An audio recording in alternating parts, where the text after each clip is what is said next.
A very quick little intro for the MoCast podcast, ladies and gentlemen. We have, This is it. Yes, the Death Knight. Oh dear. Talents. Blood, Frost, Unholy. Well, I think we're It's actually just the Frozen Unholy today. Frost and Unholy, yes. But nevertheless, we want to dive deep into all of these and see what is up, what is not up, what could be up, and what's definitely going down. But all of the direction.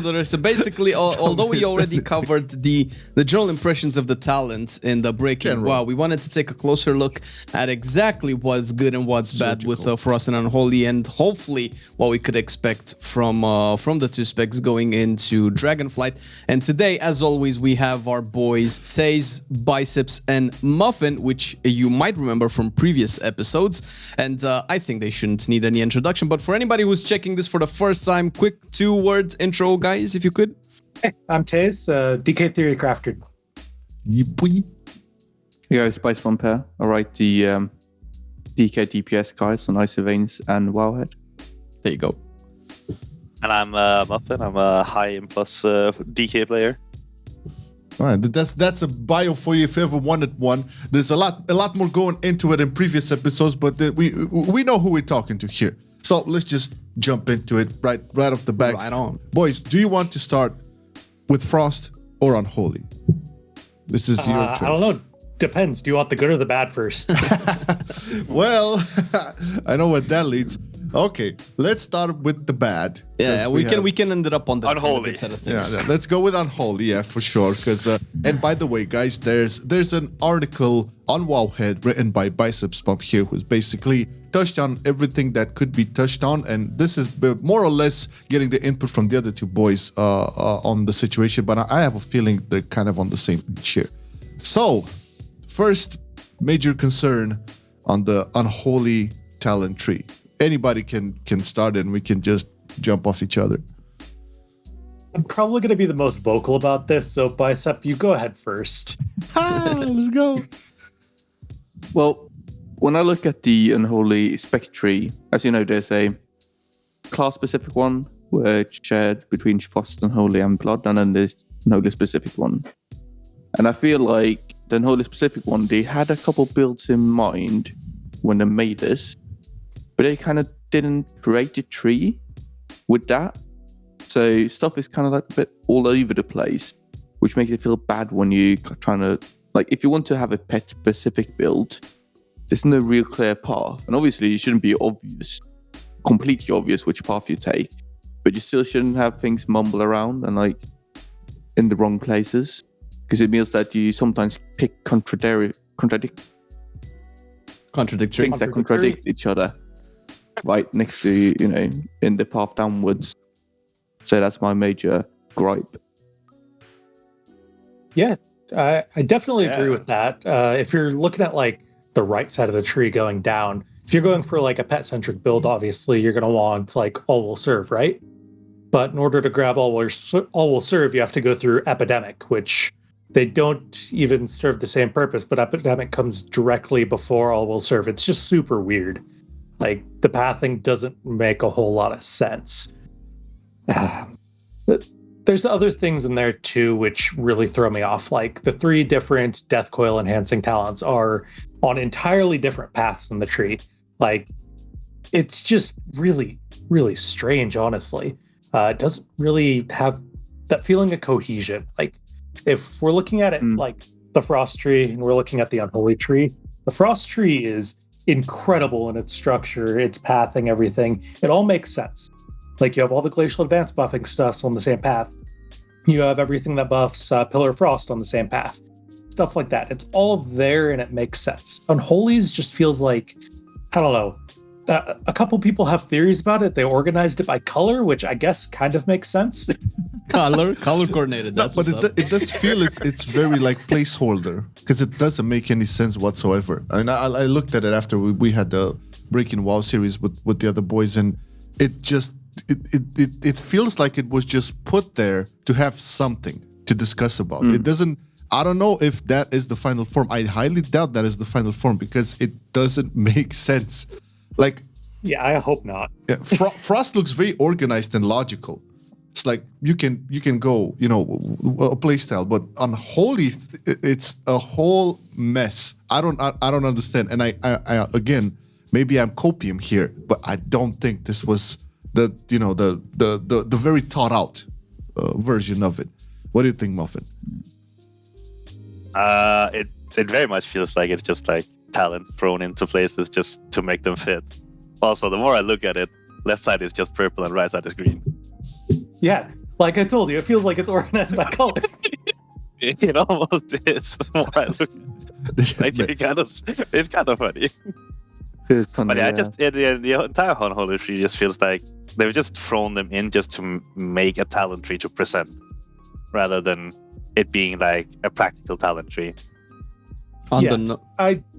Sorry, go on. Go ahead. Oh, all right. When I'm looking at it and like trying to figure out builds with it, there's just a lot of weird stuff going on with it. On that note, maybe because this can help build your point, because it all feels thrown around. I mean, we can either draw a conclusion that maybe they don't know what to do, or they don't play the spec enough, or they have like no idea. Do we not have enough specific talents for each possible build, like enough talents for a pet build, enough talents for a disease build, or whatever like that, so that it can be more streamlined and directed the way Frost is? Do you not have enough options, or is it just like mumbled around? Or maybe this can come to your point, Taez. A bit of both, actually. My main theory on it is actually that they spent so much time on Frost that they had to throw something together for Unholy to present. Like, that's my main theory, because Frost Tree is like actually incredible. Like, for a first draft, I would take that in the final game with zero complaints. Only like minor things like Runic Command being kind of weird, but that's totally fine. But when we're looking at the trees, the structure and everything, you're talking about like there not being enough talents. I wouldn't say that. Like, for a wound-based build, you have everything you could possibly need for a wound-based build. It's just spread out in really awkward places. For a pet-based build, you have everything you need for a pet-based build. They're just in really strange places too. There isn't really a disease build. There's a couple talents related to diseases, but they're just like, I don't know. It feels like an afterthought more than like an actual build potential. But when it comes to actual like choice in the tree, the number of different nodes that we have for different things, I think the biggest weakness in Unholy's tree right now is definitely the choice nodes. If you look at Unholy's tree, it has 2. You know how many balanced druid has? 7. You know how many frost has? 5. Why does Unholy get 2? And both of the nodes make so little sense. It boggles my mind. Like, Defile and Unholy Pact, those two being a choice does not make any sense. They don't do the same thing. They don't interact with the same ability. They don't even serve the same purpose. Then, opposite of that, you have Bursting Sores and Ebb and Fever. Same exact situation. They don't interact with the same thing. They don't buff the same thing. It's just weird. Like, you would always take one for each situation. Yeah. Like, you would always take one for each situation. There isn't any choice. It's just like, take Bursting Sores or Ebb and Fever. Like 90% of the time you go into an M+, you're always gonna take Bursting Sores. Like, there's not really any choices. It's just, am I doing this content or this content? And you pick this either way. Well, I believe they looked at our current talents, right? So both these choice nodes represent a row which has seen some kind of switch up. Like, we have seen people pick Defile instead of Unholy Pact. And Bursting Swords, MFE would not really played much in Shadowlands, but still, I think that's where it's coming from. But I agree that they're not ideal choice nodes. Yeah, though Ebb and Fever is probably going to see a lot of play in Season 4, but that's for another time. That's it. We can get to that as well. I think I want to touch on the fact that there's quite a lot of talents there which are severely undertuned. Obviously, you need to have that in a tree, so not everything is very powerful. But still, you have Pestilence, Pestilent Pustules, and Harbinger of Doom making it into this tree. And, we've not picked these for 3 expansions. And I really don't expect us to pick them up in the next one either. So I would much rather have them either buff them significantly so they become interesting, or do something else. Can I pick your brain a little bit about these two specific ones? Because I know I might not be 100% right, but I know that Harbinger of Doom is used in PvP, I feel, with Unholy. That's because the other two are just terrible to use in PvP. There we go. Even more reason to maybe pick apart.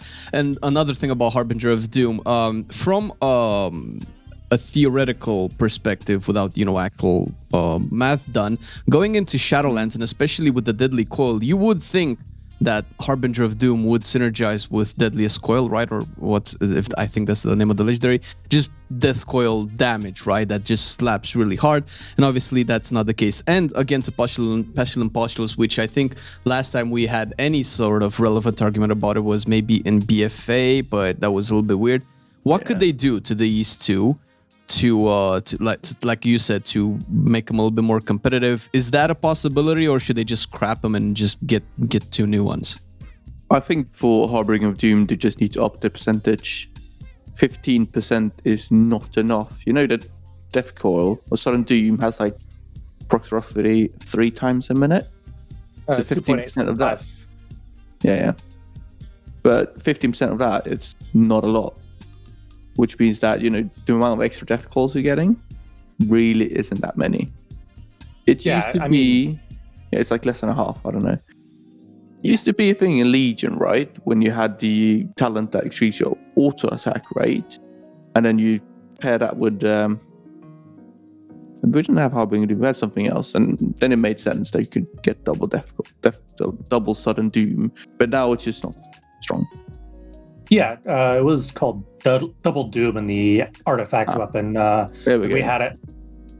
We had runic tattoos, which increased our RP generation, our RP cap. We had the auto attack increase. Like, we had a lot of stuff in Legion that really improved our Sudden Doom proc rate, and we had more RP to spend on Death Coils anyway. So, we had Death Coil turrets back then, and it's just not the case anymore. I'd argue for Harbinger of Doom, buffing it's fine. Yeah. For Pestilence and Pestilent Pustules, though, I don't know. Pestilent Pustules is just kind of boring. Popping wounds gives you runic corruption. I mean, it's okay. It's more resources, but with all the stuff in the general tree on the frost side that gives us resources, I just really don't think we need it. I'd rather see it replaced. The thing is that you think, okay, I should run this in AoE, but we already have quite a lot of resources in AoE. The fact that we generate a lot more wounds from Infected Claws means we get more runic power because we get extra runic power from the wounds, right? Which means that we generally get more runic power, more resources overall in AoE, and then it's unnecessary to pick up even more in a way. I might be wrong, I don't know. I feel like the left part of the tree is significantly weaker than any other branch, and they really should be putting something like Infected Claws over there to make it cohescent. Yeah, I mean, they have Clawing Shadows over there, but that's more of a utility pick than a damage pick. I don't know, it's just a bit awkward. You have any thoughts on it, Muffin? I don't know. I mean, the only time Pestilent Pustules has ever really seen play is during MDI, though. It's never really been good outside of it. Oh, it was used on Sylvanas only because Soul Reaper was useless, but... True. No, I'm pretty sure... Was that, I think not, the Race to Refer people actually use Sudden Doom. Or Harbinger of Doom. Oh, really? Yeah. I used Pestilent Pustules, I can tell you that. I am 95% sure Nuggy used it at least. I see. The entire branch there, I feel like they need to rethink it, because it's obvious going to be a wound-based branch in a way, but I feel like that should also include Bursting Swords and Infected Claws, so they end up in the same kind of branch, so you can kind of choose to run down there. Yeah.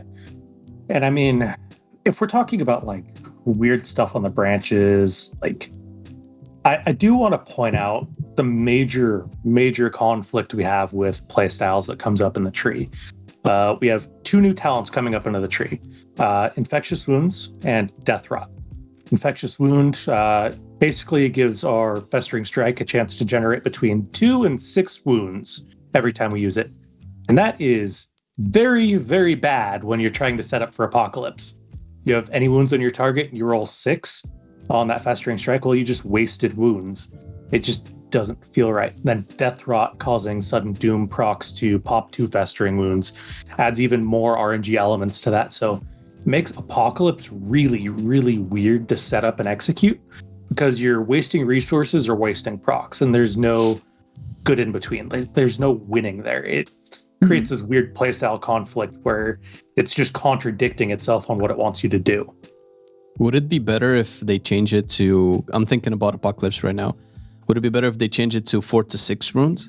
Because 2 to 6 runes is... If you don't have any runes for APOC, you pop it, you get 2 or 3, you pop it again, and chances that you'll get 2 or 3 again on the second roll is obviously, I don't know, small. So there's a bigger chance that you would get more overall runes that you don't need. And it just makes it really awkward to optimize. So since like from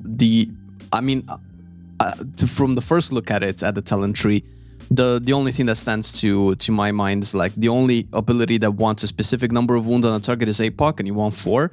So if that's the only criteria that tells us, okay, I need these X amount of wounds, wouldn't it be better for them to make it 4 to 6 runes or 4 to 5 runes? It doesn't have to be 6. No. Is the answer. So really, what we're talking about here is that if you want to play a playstyle where you don't waste anything, which is generally ideal, you want to hit Festering Strike when you add 0 wounds every time. Because if you're higher, you risk rolling a 6 and going above your cap, which will waste, right? Which means that when you're going to try and set up Apocalypse, you're going to go down to 0, press Festering Strike, and throw the dice and hope you get a proc. So you go to 4, 5, or 6. If you get 2 of 3, you need to go down to 0 again and then press it to try and get high. And this is the difficulty we're talking about, that it's tricky to go to 4, 5, or 6 wounds without wasting any. Yeah. And then you throw the Sudden Doom RNG in there with Death Rot. And if you get a Sudden Doom proc, say 3 or 4 seconds before Apocalypse comes off cooldown, you're kind of like, okay, do I use this proc now? Do I risk wasting a proc? Like, it's really contradictory. And then tying the shadow damage to Death Rot as well. Basically, if you pop any wounds, it gives you 4% shadow damage per wound you pop, and it'll pop up to 2. So if you get a Sudden Doom proc with, say, 1 wound on your target, what are you to do? Or 0 wounds. It's really awkward. I'm not a fan of this randomness in the wound playstyle. Like the way Death Rot and Infectious Wound interact with each other and interact with Apocalypse, I don't see that being a nice playstyle. Just mostly going to be annoying. Yeah, exactly. It's going to be annoying. It's counterintuitive. Like, it doesn't make sense to a player who's just looking at the tree. I think the easiest solution, if they're not going to rework Death Rot or Infectious Wound, is just to remove the wound requirement from Apocalypse altogether. It really doesn't need to be there. It's just a pseudo requirement to make us want to care about wounds, but they're giving us enough in the tree to do that already with stuff like Infectious Wound, Death Rot, Festermite. You have a ton of stuff that's interacting with Festering Wounds in the tree already. So Apocalypse can go down to a no wound ability, and it would make our opener setup way easier because we don't have to double Festering Strike before Apocalypse. It would make our global cooldown bloat a lot better because we're not sitting there wasting globals trying to set it up. And it makes the rotation actually make sense if you're taking Infectious Wounds and Death Rot. You're not trying to set up for Apocalypse using those, so you can freely spend those procs, spend down to 0, whatever you need to do to play the spec right. So Apocalypse ends up being this weird problem child in the equation just because the other things that contradict it. It's really weird. Wouldn't that make Apocalypse just like a weird mini Army of the Dead with like a non-hit damage proc if they took the wounds out? Yeah. I mean, that's what it is already anyway, but like we're playing in Shadowlands right now, we're playing at like a base of 3 Festering Wounds anyway. So like that's already what it is. You're just playing around 3 to 4 Festering Wounds all the time. You just press a POC when it comes off cooldown after your Blight and Dark Transformation. And you really don't care about the wound aspect right now because we're playing at a higher cap anyway. But with us wanting to drop it down for Infectious Wounds, it really makes the playstyle awkward. So from what I'm understanding, the main issues are death rot and infectious wounds that are a little bit awkward. The weird placement of all of the relevant talents to each other that are way too spread out, which is not something uncommon. I think we've had this talk with the feral tree as well. And overall them being undertuned. Now, looking at this and seeing how well and we're going to get to Frost eventually as well, but looking how well they've nailed Frost as opposed to Unholy, it feels like they either, like you guys said, might not have time to do it, or didn't know how to, and they're just waiting for feedback, in which case, hello, this is feedback, all right? With all of this, and currently what we have right now, because also Season 4 is just around the corner, just to kind of close off maybe the Unholy topic, what do you guys see, how do you guys see Unholy as a spec with what it is right now, and potentially what it's going to be in Season 4, though I don't know what changes there will be in Season 4, going into Dragonflight? How do you guys envision this spec and be in an ideal state to go into Dragonflight? Obviously with the talents fixed around, and is it going to be, I think we kind of touched this last time, but maybe now that we're deeper into the season and we have more insight, what do you guys think Unholy should take, or does it need to take anything from Shadowlands going into Dragonflight? And obviously that's probably going to be in the talents by looking at how they're approaching things. There's honestly a lot that they can take from Shadowlands that has been left on the cutting room floor. Looking at like the other half of Deadliest Coil, the Dark Transformation extension, really cool stuff. Looking at Convocation of the Dead, which is essential to making Unholy work this entire expansion. Looking at stuff like Lingering Plague, which could be a really cool addition to the talent tree and actually give it some more disease viability. Stuff like that. There's plenty of stuff that they can take from Shadowlands. Even more so if they look into Torghast. Torghast has... Did you just say you want cooldown reduction? I'm just saying that's what's made Unholy work. They can make Apocalypse just a 60-second cooldown, and Army of the Damned will take care of the rest. But I don't have faith that they'll do that. If they do, I'm happy. If not, Unholy's going to be just a mess of desynced cooldowns.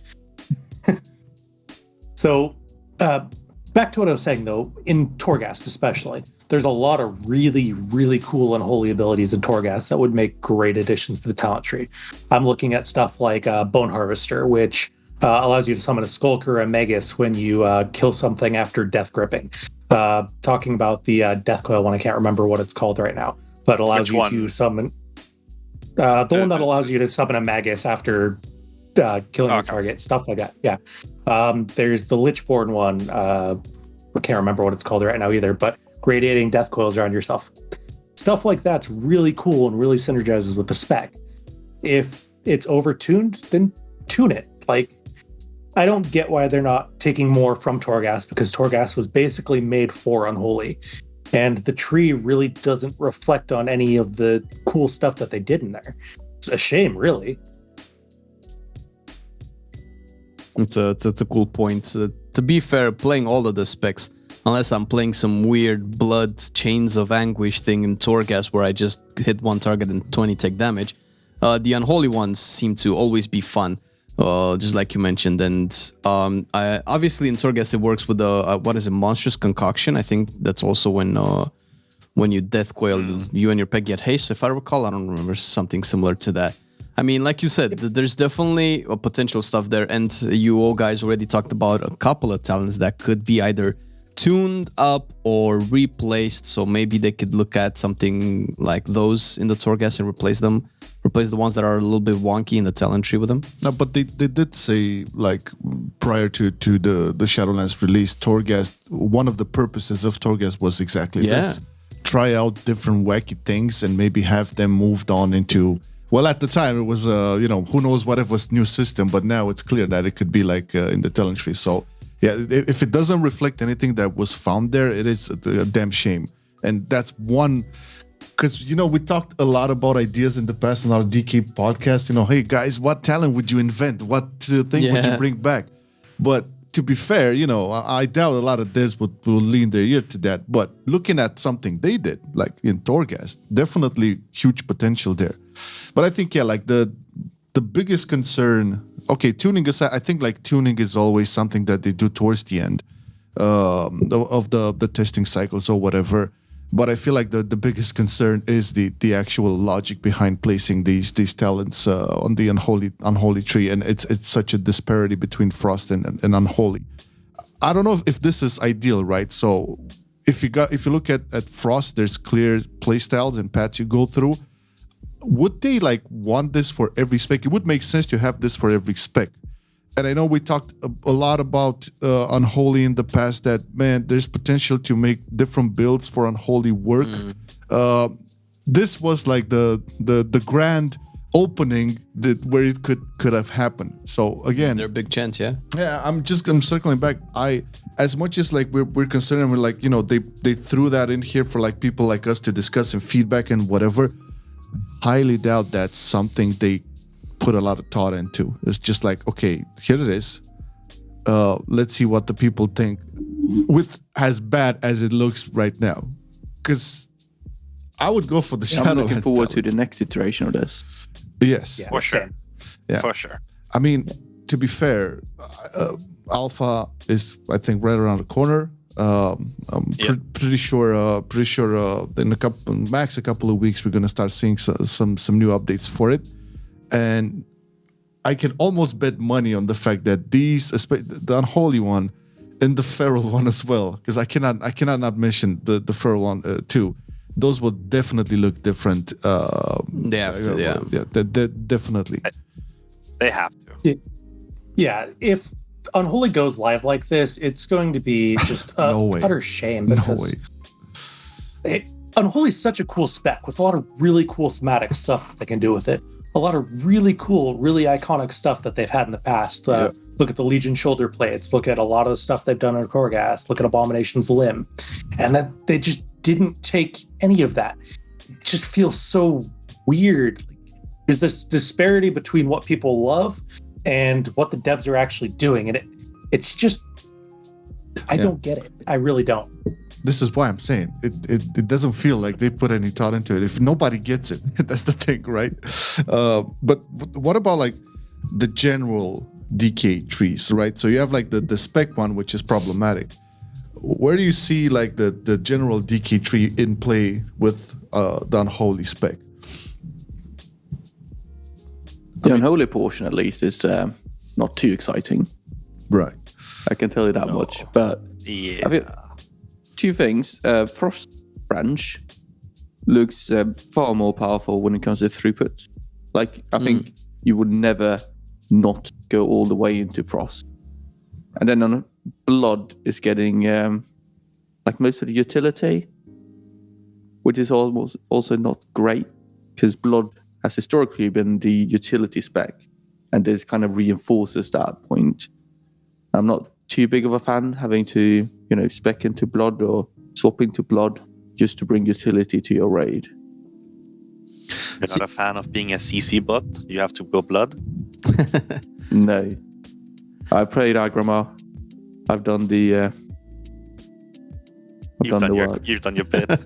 Yeah. I think to round out to your guys' point, seeing as we've touched on the general DK talent with our Breaking WoW episode, pretty much what most of the boys there agreed upon is that the general one should not have throughput options, because you get to a point where you have to choose between throughput and utility, and that kind of sucks.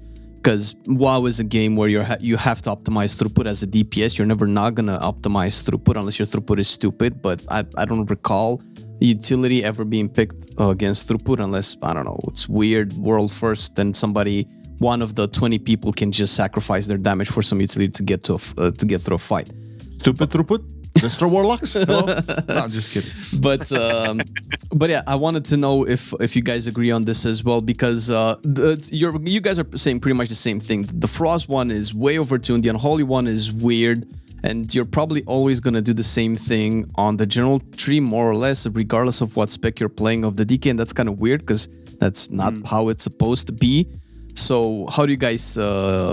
What's your guys' take on this? I think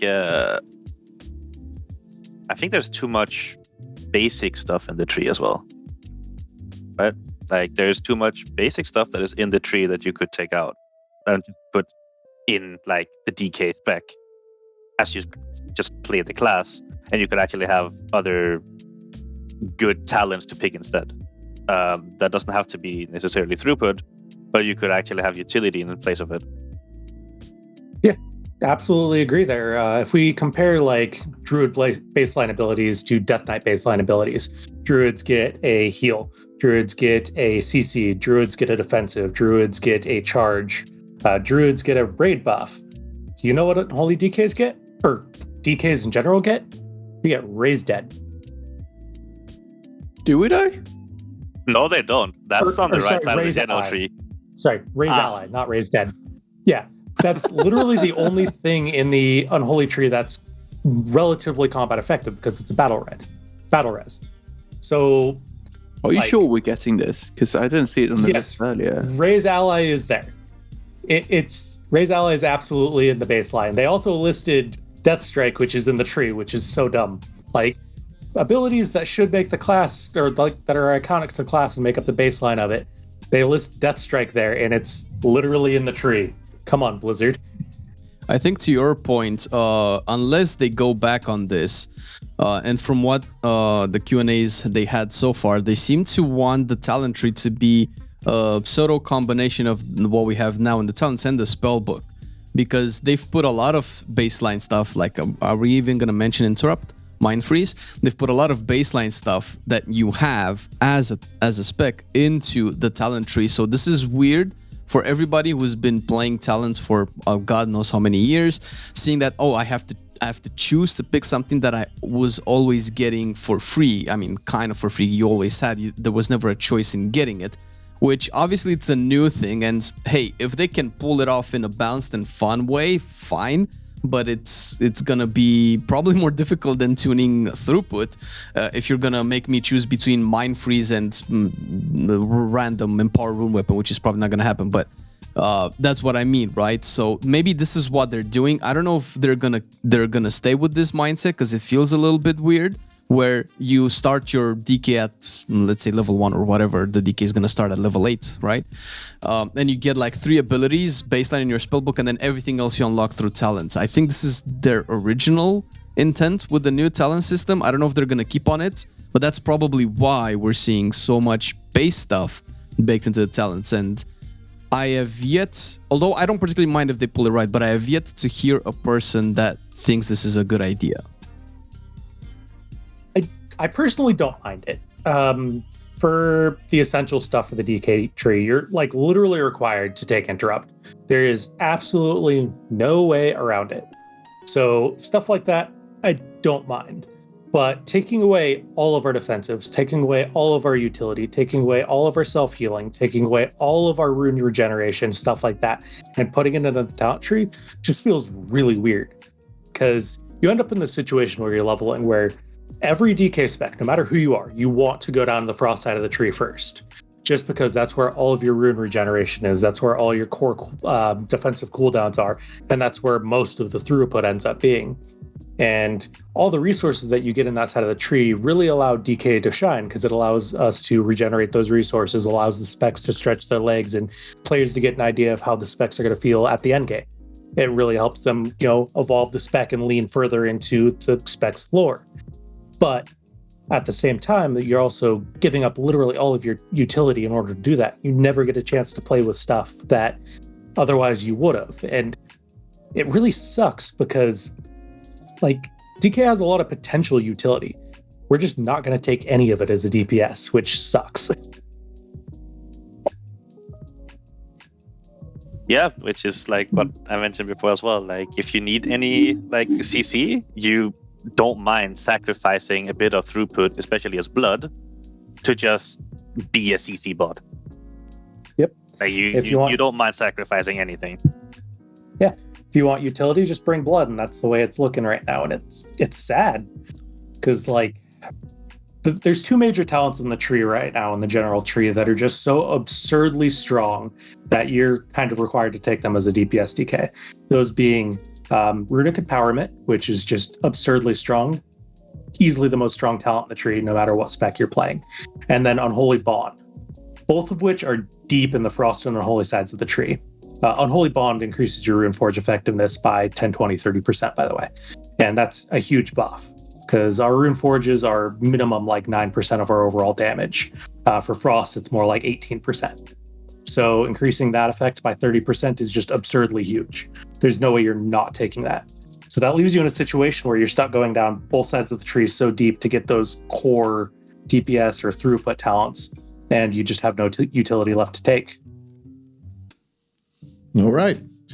Well, go ahead. Not that pessimistic, because I feel like when I look at a tree and I look at the setup you will be running most likely for Unholy, there's not much choice, because you have like a single talent you can allocate wherever you want.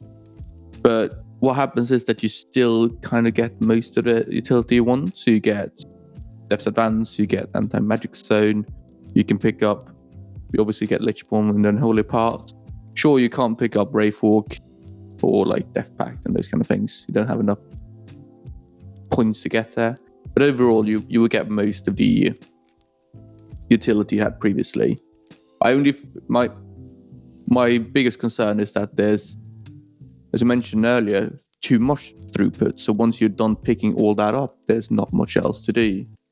And I was hoping there would be a bit more choice in how you would pick your utility in a way. Now there's just a single point that you can pick wherever you want. Bit of a counterpoint to that, Abomination's Limb.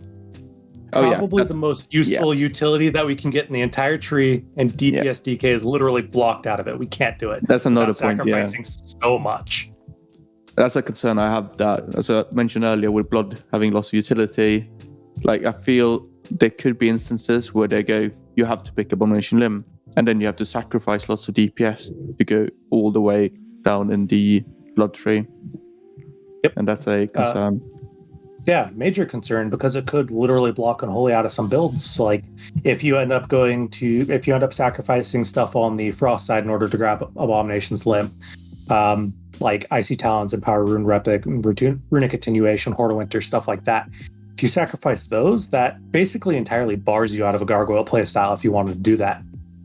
So you end up in this situation where if you want to take utility, you're literally blocking yourself out of potential throughput options or potential playstyles. And it's a real shame.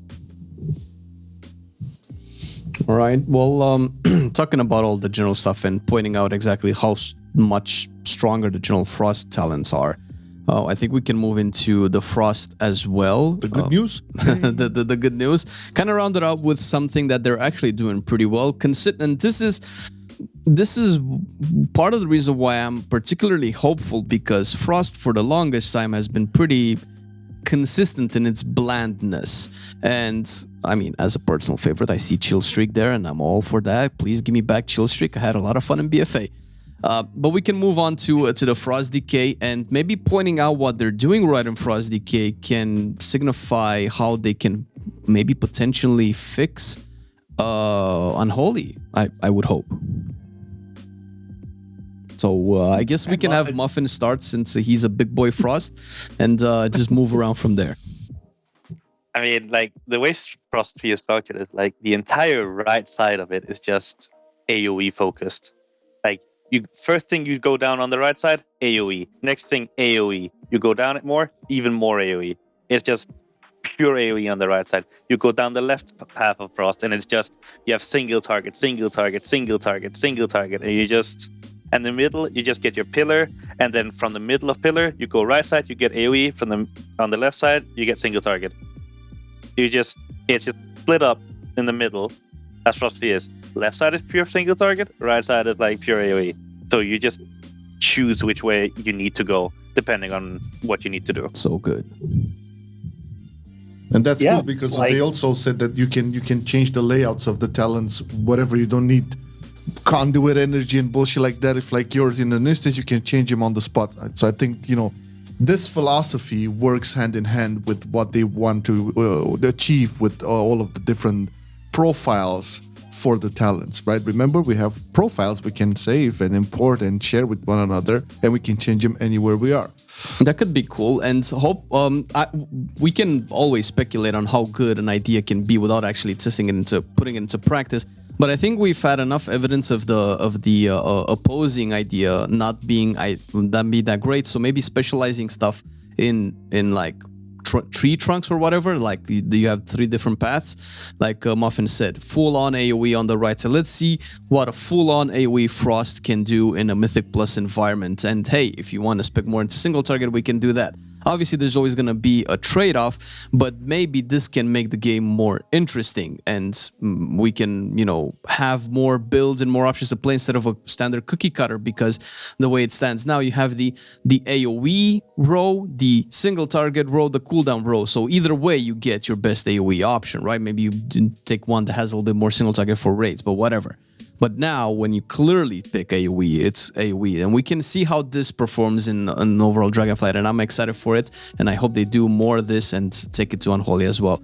So you mentioned the AoE talent. What else did they get right with the Frost Decay talent tree?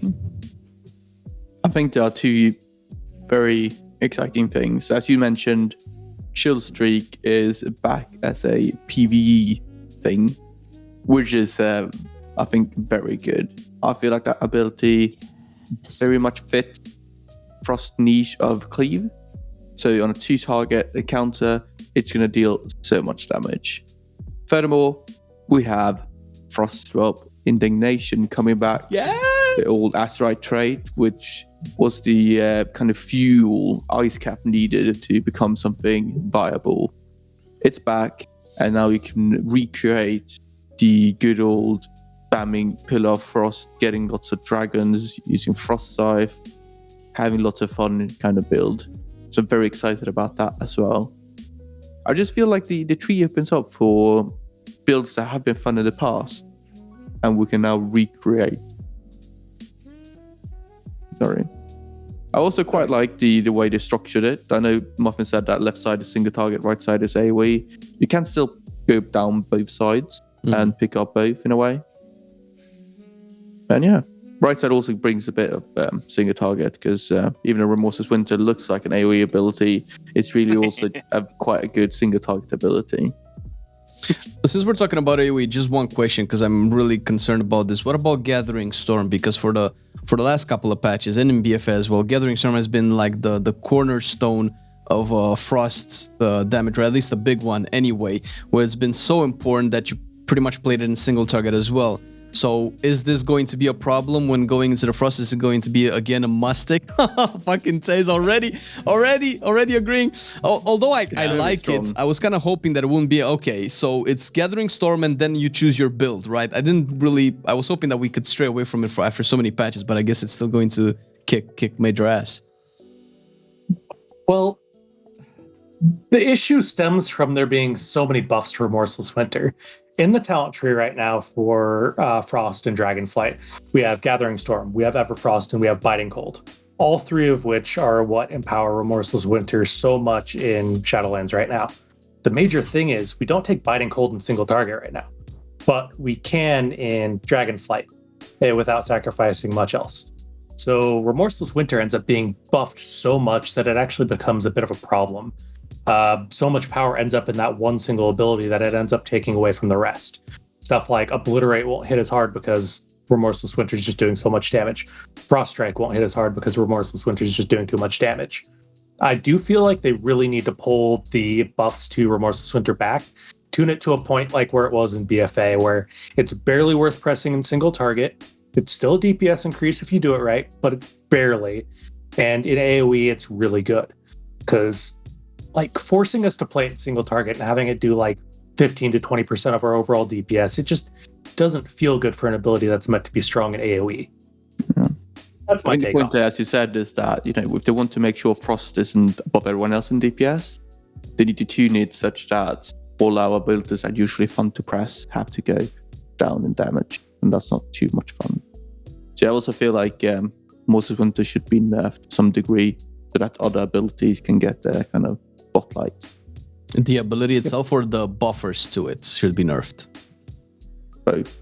Either. Any combination. It doesn't really. Actually, it depends. Like, I don't think like you can nerf the damage portion of Gathering Storm, but I think playing around with the extension of Gathering Storm is what is also kind of fun. That's a fun part of it. Oh, so I don't think the duration of it is a good way to do it. Yeah. But the damage of it, the damage is a good way to do it. But don't touch the duration. Yep. I'm in the boat of like the talent tree for Frost allows so many builds. I've talked with so many people. We've had so many discussions in the Death Knight Discord, just talking about potential builds for Frost. So much fun stuff going on, like a Breath Ice Cap build. You could go with, a full single target Ice Cap build, full single target Blit. You can go 2-target Cleave of Blit, which is going to be a freaking monster in Dragonflight, that's for sure. And there's a lot of really, really cool stuff you can do in the tree. If you wanted to go for balanced single target and AoE, you totally can with any of the final row talents. And there's very, very few talents in the tree that miss the mark of, when you look at it, it's something that you immediately want. Like, everything in the tree is something that you want, except for like 2 things. That'd be Runic Command, which just increases your runic power cap, which is like cool, I guess. And Absolute Zero, which just, I don't know, it's super lackluster for a final row. Doesn't really feel like it belongs there. It seems very PvP oriented. Yeah. Isn't that a PvP legendary that Frost used to use? I don't know if they're still using it now, but they used it before. I think that's they used fine it for to some the first degree. 2 seasons at least. Yeah, I mean, they're fine to some degree. Not everything needs to be super exciting, but like, you look at the rest of the tree, and the rest of the tree is super exciting. So those 2 kind of stand out as like a little bit concerning. Like, when you're looking at the tree and you're like, I want to play Ice Cap, and you're like, all right, I got my Frost Ups, I got my, what is it called now? Enduring Strength. Citadel? Yeah, Enduring Strength, Icy Citadel. You got your Coultiers, you got a bunch of other really cool stuff that synergizes super well with Ice Cap, and then you're like, do I want to take 10 more runic power? It just feels a bit weird by comparison. Yeah. Well, it's going to be fine for Breath. Breath is going to like it. Overall, we don't really care about runic power. So, kind of it's a little bit of whatever.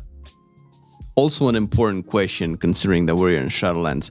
How are the 2 weapon playstyles gonna factor into all of this? Are we still looking at just dual wield all the way? Is 2-hander ever going to be competitive? I mean, it's maybe kind of competitive in single target. You guys know better. I've been playing 2-hander Frost DK and I've been slapping, so that's fine for me. But in terms of theory crafting, since that's as much as we have right now, how is Might of the Frozen Wastes and the 2-hander situation playing out with these current talents? I think it's going to be similar to now. So it looks like, if you read the wording of the new Might of the Frozen Wastes, it looks a bit better, because it says that it causes your auto attack critical strike to grant killing machine instead of it having a chance to. Yeah. So currently in Shadowlands, 2-hander has a much higher probability of getting kill machine, but it's not 100%. So it's like effectively 88%, I think, something like that. That's obviously going to increase that rate. I'm a bit worried that the fact that you have to pick this up as a talent means that you sacrifice something else, and that's going to be detrimental to 2-hander Frost. I feel like it's probably going to be roughly the same. You're going to have 2-hander obliteration being a thing. It's probably going to be pretty good in PvP, but the double rune forge and the fact that dual wield works much better with Breath is probably going to mean that dual wield will be the meta. We'll wield Unholy Bond. True. Yeah. I'm going to contrast that a bit. I'm actually super excited for 2-hand in Dragonflight, the way it's looking right now, because you may lose the extra rune forge, but look at where Glacial Advance is placed. It's right there, right next to where Might of the Frozen Wastes is. You can pick that up, put Fallen Crusader in your weapon, sacrifice 1 talent point, but that's a huge DPS increase right there. So you can get both rune forges as 2-hand. Plus, with the addition of Chill Streak costing runic power instead of a rune, you're looking at a Blit becoming kind of a 2-target cleave monster in some situations, just because you can use Chill Streak on cooldown, whereas Breath probably can't, because 40 runic power cost is a bit too much. You end up in a situation where like the Blit cleave or Death and Decay, which you'll take in the general tree, it's going to end up hitting a lot harder because of all of these synergies that you're getting in the talent tree. And you get that little boost at the end of your pillar windows from Icy Citadel, or even in your pillar windows with Frostbulb, where Obliteration's really going to have a lot more juice inside that pillar window than it's had before. So I'm actually very hopeful for two-handed Obliteration. Potentially even two-handed Ice Cap, honestly. You make a good... I think one important thing here is that currently in Shadowlands, we have rows of talents where we always pick one choice, which means that the other ones really are never picked. I'm looking at, Gathering Storm just blowing out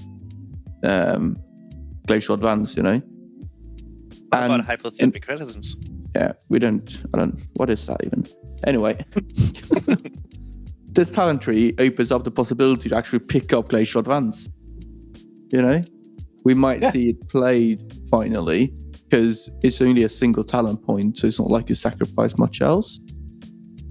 That's exciting. I had an idea that they should rework Glacial Advance to just work as the current 4 set.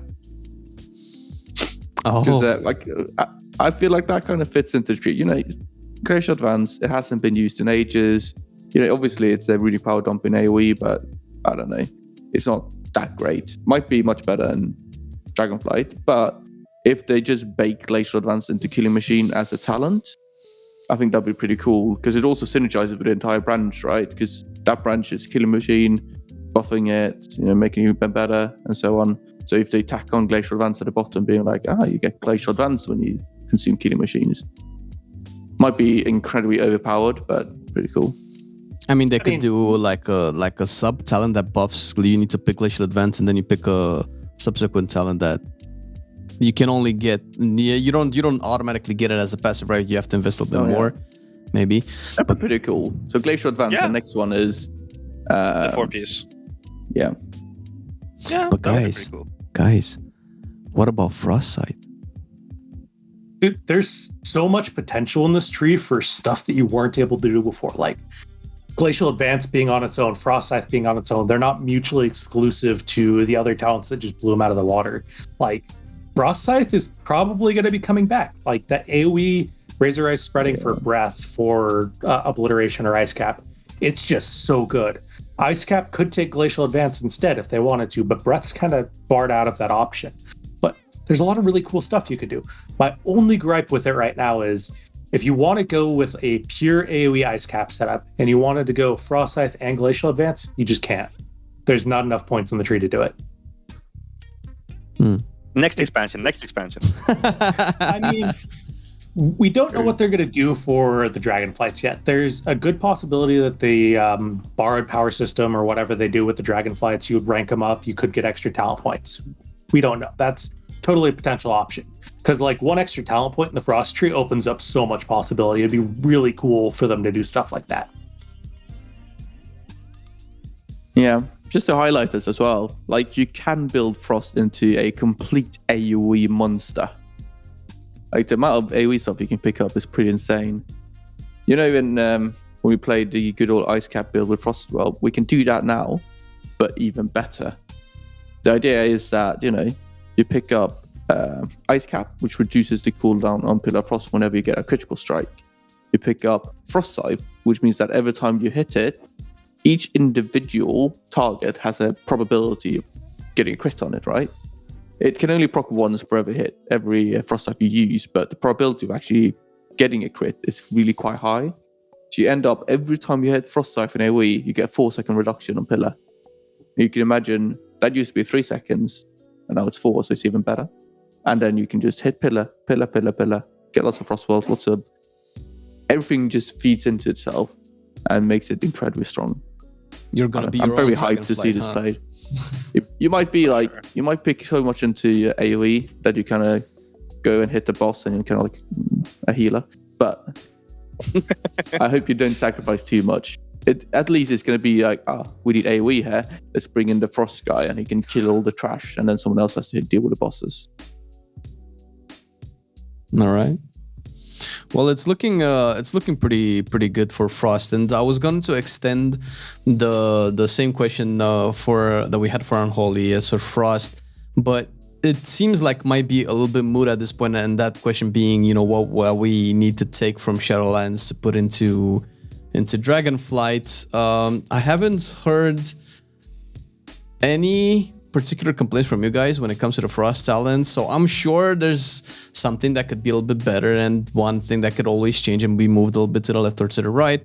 But do you guys see that missed any potential with taking anything from Shadowlands and putting into talent tree, considering that the talent tree that we see for Frost is most likely everything that we're going to get for Frost anyway, seeing as, we don't unlock new things through the spellbook, it's likely all going to be through the talents. Do you see anything that they might have missed that it could be a good opportunity to make the spec even more amazing that they can take? They pretty much put everything in there, didn't they? Like every legendary is in there. They did miss one. The other half of Coltiers, the increased obliteration damage, and they also nerfed it even more, putting it in the Ridge of the Frozen Champion slot. So that choice node becomes super awkward because that half of Coltiers really kind of sucks. And not including the obliterate damage increase and reducing it further, it's really weird. I would like for them to put the other half of Coltiers back in there so it's an actual choice and maybe buff it a little bit so it's actually competitive. I don't know. That might just be me, but that feels like a missed opportunity right there. I think you're right, though. But I think that's the only thing I can think of that is I guess you could say missing in the talent tree. Yeah, I mean, I feel like I don't have enough points to pick everything I want. Well, isn't that good? You get me, right? I was like, I want this, I want this, I want this, I want this. And then not enough points. Yeah, exactly. Everything in the Frost tree is something that you want. It's something that evolves the spec, makes it feel better, play better, do something better. It's really, really cool to see. I just wish every tree was this good. You heard it here, Blizzard. You've done it. Yeah. You've perfected World of Warcraft on one of the 38 specs that we're gonna have. Yeah. But I think we can draw a conclusion here because there's great example for Frost. I mean, sure, we can be really nitpicky, didn't find stuff, but overall, it looks really, really, really, really good. And judging by the chat we had regarding it, it's gonna be a lot of fun if it remains like this. I am hopeful for the Unholy tree. I am cautiously optimistic for the Frost one because it looks so much fun and so good. And man, do we have examples in the past when they just called the fun police? And not the fun popo. I'm just cautiously optimistic about it, okay? Because they still have to address the general tree, which is a little bit weird. So likely, if they will address that, and in an ideal world where they take away the throughput from the general tree, it's likely that some of the Frost throughput is gonna see itself into the Frost tree. Hopefully, if it has to replace something, it doesn't replace anything bad or anything good, rather. So I don't know how you guys feel about that. I know if you're a Frost Decay, you don't really care. The world's your oyster, everything is perfect, all the planets are aligned. But if they're gonna balance the general talent tree, I think that inadvertently it might affect the Frost tree. I don't know how you guys see this, but hopefully, fingers crossed. Yeah, that's good. I mean, for the general tree, honestly, removing throughput, I don't think is really necessary. I think they should just move around the utility and the throughput to make each more accessible. All right. So that you're more free to pick up utility without losing much of anything. I don't know. Just spread out the power a bit so you're not forced so deep into the Unholy Frost sides. It would make things way better. Plus, the double Empower Rune weapon is really cool. Yeah, or just put some utility next to throughput so you don't have to go far. Yeah. Instead of having all the utility or defensive value of AMS and AMC just in the middle row, just spread it out a bit. Yeah. I think with a better distribution, the general tree could be amazing. It's just kind of awkward right now. I didn't even delve into the whole Frost Soul Reaper issues, but maybe we'll talk about that another time. Yeah, for sure. I think we can round it up with. It was good points. Very good, very positive, very optimistic for Frost, and a lot of work to be done for Unholy. And although this is a passionate pleasure of ours to discuss all of this stuff, I do hope that maybe somehow at least somebody in the dev team watches this or plays a little bit more Unholy. I suppose. I don't know. Yeah, they will for sure. But do want to remind everybody that's listening or watching, check the YouTube description for all of the necessary links. We're going to have the the article written by Biceps regarding Unholy over there, plus YouTube and Twitch, Muffin as well, and Taez. I think Taez had a Twitch last time. We'll put the link over there as well, and of course the Acheurs Discord, which is the place to go for any info, help, or anything related to Dead Knights. Thank you, boys, once again for joining, especially Muffin, who has made the effort to wake up very early today. And it's hard being number one frosty in the world, man. Yeah, I know. It requires sacrifice. And Taez, Taez doesn't sleep. I don't know how he functions, but he's doing all right. I mean, look at Taez, man. He's keeping it cool. Yeah, he's always happy. And of course, Biceps. Thanks so much. We know Biceps has to go really, really quick, so this is why we're kind of ending it now. But we are humbled and honored every time you guys are joining and chatting with us, and we'll do some more once we get some new shit coming, for sure. Thank you, guys. Thank you very much. Thank you. Thank you. Thank you. All right, and see you next time. Thank you for listening or watching, and see you next Monday. Next episode. I love you guys. All right, bye. I've been loving it then, I still love it now. Still, I play WoW. Still, I play WoW. Getting better every day, let me show you how. Cause still, I play WoW. Still, I play WoW. It's getting harder to stay, but at the end of the day, it's a guilty pleasure, so just log in and play. Whether it's classical retail, I'ma do a /bow. Still, I play WoW. Still,